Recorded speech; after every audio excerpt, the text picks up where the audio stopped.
ating pattern o kaya pin code. So yan, meron po siyang pin code. Ngayon papakita ko sa inyo kung paano siya i-reset.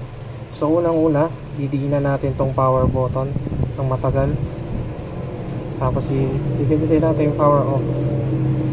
So yan, maghintay lang tayo ng mga few seconds. Pagtapos nun, diinan natin tong volume up at itong power button ng sabay. Ngayon, pag lumabas na yung pinaka logo nya, bitawan na natin yung power on. So hintayin lang po natin,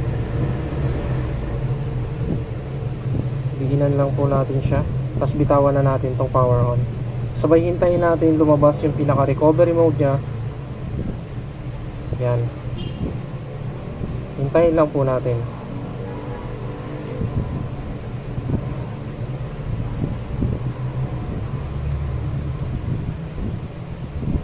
So kung makikita natin, lumabas na po yung pinaka recovery mode nya. So dire-diretso tayo, i-click natin tong clear data. Yan, pag-click natin ang clear data, i-click naman natin tong wipe muna natin dito. Pagtapos nun, factory reset na natin. So makikita nyo, itatype lang natin yung pinaka yes para mag-reset siya. Click natin yung yes, mag-type tayo ng yes, tapos factory reset. So yun, hihintayin lang po natin siya mag-on ulit. So sa pagkakataong ito sir, na-format na to.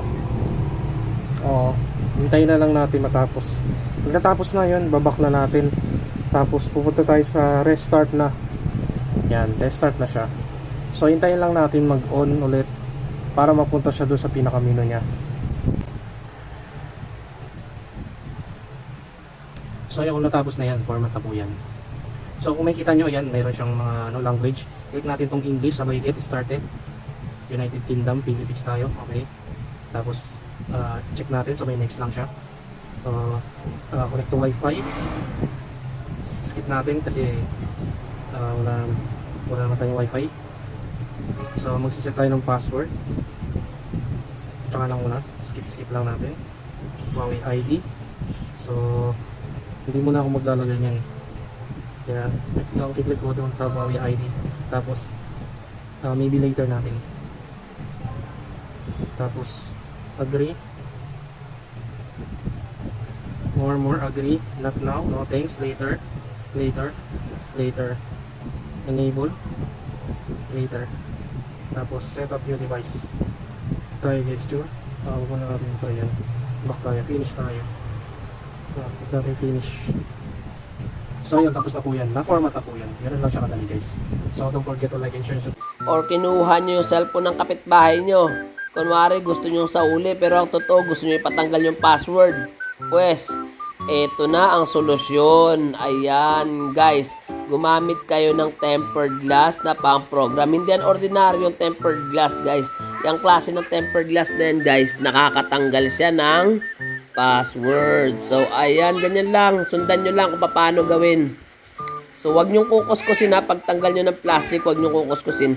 Diretso nyo lang ikabit. So ayan, ikabit nyo siya nang hindi masyadong tuwid. Kailangan medyo tabingi. So tanggalin natin, ilapat natin ng maigi. Kailangan walang bubbles yan guys.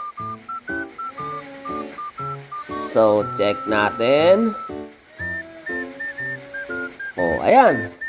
Wala nang password ang cellphone na napulot o kinuha nyo sa kapitbahay nyo.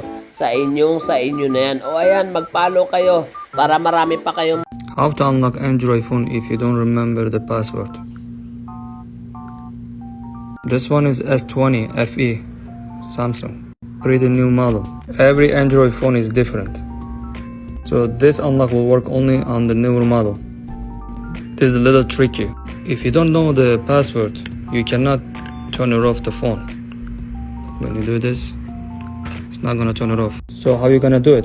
First, you have to hold this power button and the volume down button at the same time. Like once screen goes black, you gotta hold again volume up button and the power button same time.